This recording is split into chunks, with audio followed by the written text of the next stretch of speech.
Prvo vprašanje. Ime, priimek. Tjaša Škapin. Kutur, Ja. kaj je zdaj to? Pa Kaj je od kutur? kutur. Kutur od kutur. To so izrazi, ki izhajajo iz francoskega prostora in označujejo izdelek, ki je vezan na modo.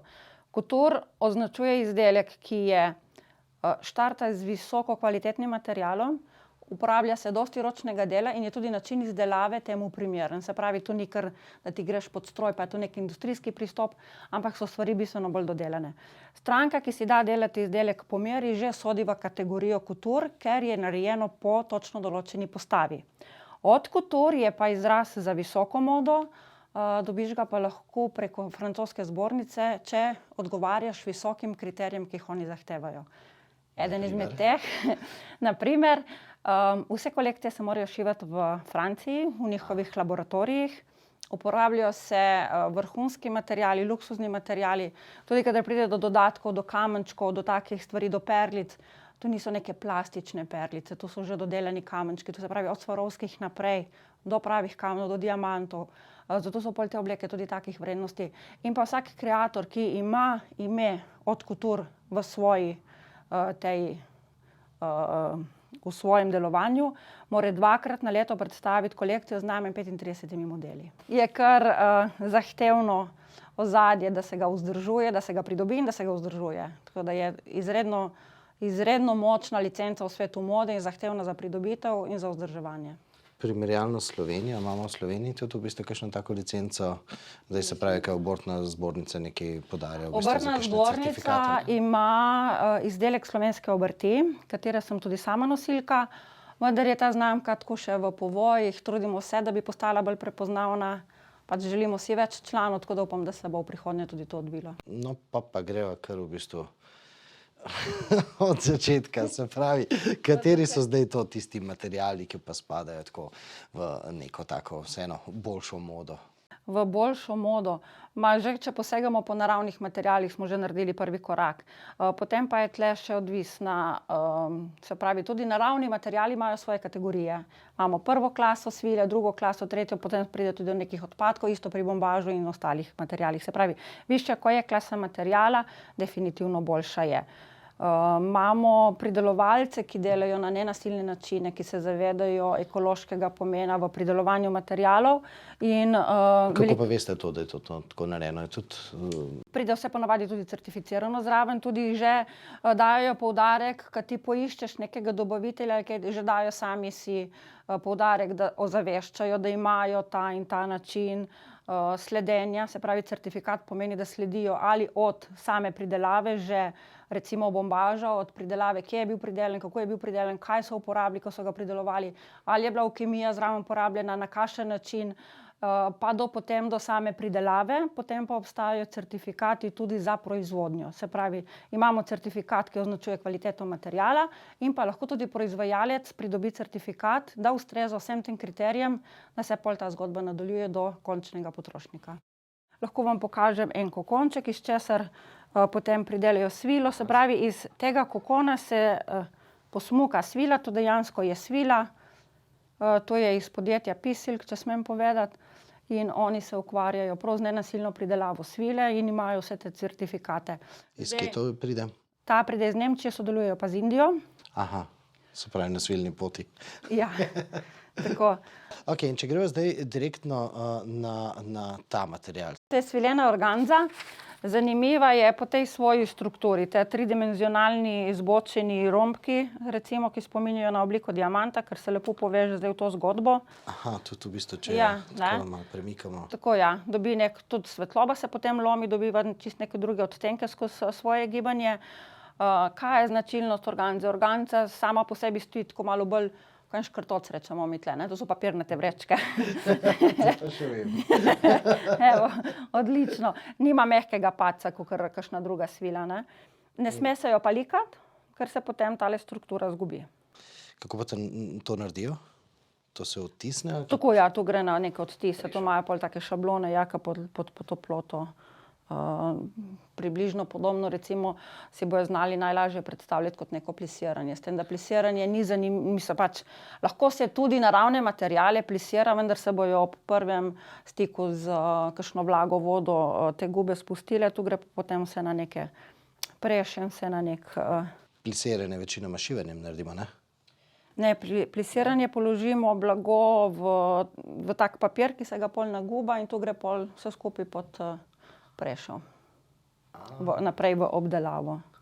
Tega pa nisem vedel. Sem mislil, da je to pač samo oblika, v bistvu, ki jo moraš... V bistvu, ja, lahko se ga tudi sešije, ampak tisto je daljši proces, ne. Lahko je pač obstaja en izračun, kako ti prideš do tega, na koliko obsega, recimo bokov pa pasov, narediš ti te gubice, pač ti si odločiš, bi imel rad gubice 2 centimetrska vidne, pa pol preračunaš na mere osebe, koliko je teh gub noter in pol greš to počasi kroj rezati na milijon koščkov, pa pol te gube vse lepo zašiti, pa položiti. Tako da tisti je malo daljši proces, ja. Je pa izvedljiv. Še vedno spada pa samo kot couture, ne kot haute couture, ker je v Sloveniji. Ja. V bistvu couture in haute couture pač...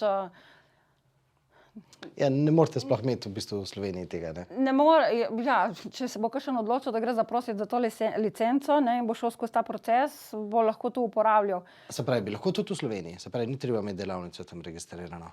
Ne, ti se moraš posluževati francoskih laboratorijev, ki delajo po tem principu, ne, in tam so notri ženi vse v belih halicah, brez make-upa boste videli tam ljudi. Nohti so vedno kratki, tako da to odpade potem. Kakšna lepa manikurca ali kakorkoli, ne. Vsaka ima svojo mizo, vsaka ima res tisto svojo torbico, kjer ima noter tisti svoj pribor. Pa roke si perejo v vsakem možnem trenutku, če kaj drugega taknejo. Ne, recimo, to smo imeli mi dol v moji šoli v Trstu. Prva ura je bila kopalnica, pa peri roke za vsako stvar, če si česa drugega dotaknil. Ker ko smo delali neke izdelke, ki so bili iz res vrhunskih materialov, iz prestižnih materialov, pač potna roka pušča sled, pušča maščobo, ne. In potem lahko odreagira material, lahko se karkoli zgodi, lahko ga mažeš. Šminka sploh maže materiale, ne, tako da. Pa imaš še področje, ene, ki samo kvačkajo, ene, ki vezejo, ene, ki delajo embroidery, to so take drobne vezenine s kakšnimi bleščicami. To vse ročno dela, to je vse ročni pristop. Zanimivo. Iz vašega stališča, zakaj je to avtomobilska tema? Zakaj je to avtomobilska tema? Ta material, ki sem jaz videla, DS avto, in ki sem videla ta njihov logo, kako to spominja na pač, kako poudarjajo ta diamant, pa ta sprednji del avta, ki ima točno to strukturo, so nekaj, pa to je material, ki je točno to čakal, ne. Tako da se je zadeva poklopila in dejansko sem videla temu znakcu te strukture povezavo z diamantom, z DS-om. Tako da tudi mogoče neka taka... Se pravi, ta material ste že prej poznali?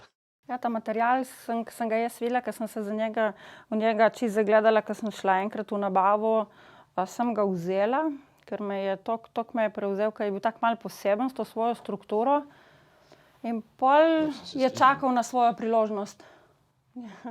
Odlično. Ja. Zanimivo. Poglejva primer številka 2.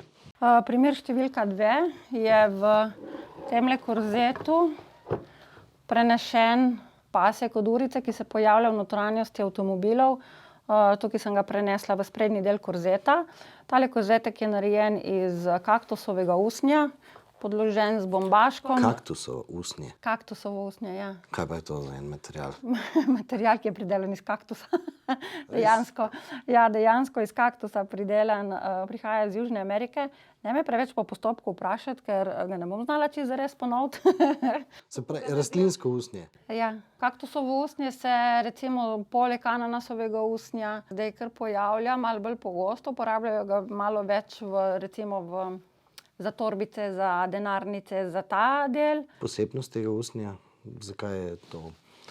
Je boljš kot recimo kravje usnje? Živalsko, ja, če že gledamo dobro, zdaj pač zagovorniki mučenja živali definitivno se bojo strinjali, da je rastlinsko usnje bistveno boljše, ne. Vsekakor nobeno mučenje pač ne more biti tolerirano. Dobro, ni treba, da gre za mučenje, če vzamemo. Ja, no. Ker recimo prav v DS-u so mi povedali, da oni še vedno pravijo, da usnje je zelo dober material za te, ker je odpadek, ne? Ja, se strinjam popolnoma. Kjer pride do tega, da je usnje tretirano kot nek odpadek, je vrhunski material in hvala Bogu, da pride do tega, da gre naprej v predelavo. Se pravi, spet so na področju certifikatov, ne? Ja, malo je triki vprašanje, tudi triki odgovor lahko, ker nisem nezagovornik usnja. Pač ne toleriram nobenega nasilja, ne maram nobene skrajnosti, ampak če je to kot neka posledica, ki je potem nastalo usnje ven iz tega, mislim, zakaj bi se tista zadeva, ki je lahko izredno dobra, nekam zavrgla in bi nastajale spet neke ekstra smeti, ne? Se pravi, iz tega stališča se mi zdi, da je neka krožna stvar. Zdaj, je pa tako pri usnju, ni nič popravljanja, ker usnje, vsaka pikica se potem pozna, ne? Se pravi, ko se tu dela, mora biti zadeva dodelana, če hoče kakšna proba prej se naredi iz testnega materiala, ne? Tako da ko se gre na usnje, se gre na zihar. Ok. Jaz pogrešam tukaj les pa kovino. Les je samo stojalo, pa kovina tudi. Sam les pa kovina vseeno spadata tudi v te avtomobile. Tudi spadata v avtomobile. Niste jih pa nikamor vključili?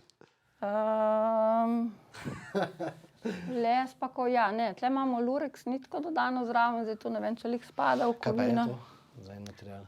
To je tudi svila, to je pa prosojna svila, ja, ker bo tudi ena od oblek. Še kakšen material? Imamo en material, ki ima kovinski izgled mogoče, tako recimo tak les, ki ima, ki pomne na kovino. To ste rekli, je material, ki ima kovino? Kovinski izgled recimo tale, ki se ob gibanju daje te svoje leske take, tako recimo. Kako pa je to narejeno? To je pa tudi svila, ki ima zgornjo plast malo bolj svetlečo in potem imajo te apreture, kjer pridemo do tega učinka, da je... Kako? Apreture? Apreture, ja. Apreture so pol dodatki, ki jih dajo gor na materiale. Apreture, recimo, če si predstavljamo, so tudi... katero bi povedali tako, da bi bila najbolj predstavljena. Skratka, tukaj ni nobenega noter v bistvu kakšnega kovinskega delca. To je vse samo svila. Različne barve svile ali je to, da naredi ta lesk? To bom pa točno ne bi znala zdaj povedati, da pride do tega leska. To je že tehnika pol tkanja in tako naprej, ne? Tako kako naredijo pol. Še kaj me zanima? Kakšna bo še kakšna kreacija? Tale rdeča, spet zanimiva struktura. Spominja na usnje, je pa svila. To je svila? To je svila, ja. Ja, res gleda kot usnje. Ja. Verižica. Verižica, tule so svarovski kamenčki na traku. Brušeni so kot diamant, zato imajo tako lepo lučko in dejansko se bom v zgornjem delu še malo poigrala, tako da bom vmes v te vrste še tule pol gor pršila in bomo še s tem trakom nakazali še bolj to linijo diamantka. Ves čas se vrtiva okrog francoske mode, pa certifikatov globalnih in tako naprej. Kaj pa, če bi sem noter dal še kaj slovenskega, naprimer čipko? Ja, da bi idrijska poslovenili čipka. v bistvu to. Ja, seveda. Hotla sem jo v to obleko vkomponirati, ampak Ni pasala. ni pa še rečeno, da je to to. Ker pri meni se itak do konca ne ve, kaj se še lahko po poti zgodi. Tako da od skice do končnega izdelka je vmes še pot, na kateri obstajajo možnosti sprememb, ne? Tako da sem že gledala idrijsko čipko prav pri tej obleki zraven. Tako da. No, to bi bila ideja. Po moje bi tudi v Franciji bili veseli tega. Bi bili, ne? Ja. Bi se prišli k nam naučiti, kako se idrijska čipka klekla. Jaz mislim, da ja. So dobrodošli. No, super. Se pravi, upam, da bomo v četrtek videli idrijsko čipko tudi na kakšnih teh. No, zdaj ste me pa potegnili. Bomo zrihtali. No, Pa mislim, da bomo res jo videli. Nekaj imam mislim, da celo v srebrni in zlati barvi, kar bo zelo super pasalo in se skriva doma. No, odlično. Hvala. A imate še kakšno idejo? Kako Slovenijo dati v ta francoski,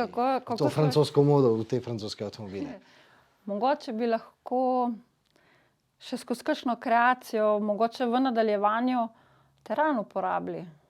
Za eno obleko sem se malo s terančkom igrala, pa sem... Teran?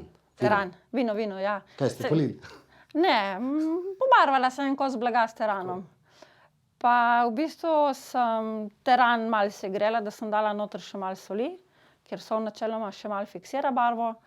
Pa sem pa tako čisto domače v gospodinjstvu vzela posodo, ki jo uporabljam za kruh. Pa sem noter nalila teran, pa sem se malo igrala. V bistvu moja želja je bila ta, da dobim neenakomerno pobarvano tkanino. Zdaj, Aha, flekasto. tako ja, malo flekasto, ja. In pa pač nisem izsanjala, kako bi jaz do tega končnega produkta prišla. Malo sem testirala koščke, malo sem jih v skrinjo dajala, malo je pol še vinar dal par napotkov, kako bi lahko določene stvari še ven iz vina potegnili. Pa je prišel trenutek, vse kaj zdaj pa pač kar bo. Sem lepo 5 metrov tanke sviljene organze zvila v paketek, ga potočala za dobrih 24 ur v teran.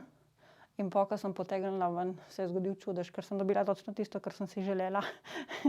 Skozi neko igranje, nepričakovano, je prišla ven prav, odlično, točno to sem si želela. Teranova rdeča barva, ja. To sem pol tako nacufala na kvadratke in pršila na obleko. Kakšna fotka? Kakšna fotka? Nekaj pa imamo. Kakšna fotka? Evole. To je obleka, krasna, po moje. Narejena je v celoti narejena po ekoloških standardih. To je na svilo šlo? To je šlo direkt na svilo, ja. Tako da se vidi tle ta neenakomerna pobarvanost. Zdaj tako, nekateri so rekli, da jih spominja na ruj. Jaz sem rekla, da tako izgledaš po kraški buri, ko te fajn prepiha. Ker kras je po svoje malo grob, na eni strani zelo bogat, na eni strani pa tak nizko rastje, pust po svoje ali kakorkoli. Se v končni fazi vseeno, ali je ruj ali pa teran. Oboje pa so že krasne. Ja, tako da ja. Ste me pa prav spomnili na obisk v DS Design Studio, ker dejansko se oni prav na tak način igrajo s temi materiali. Odlično. Tako da je prav tako fascinantno. Najlepša hvala. Tudi vam.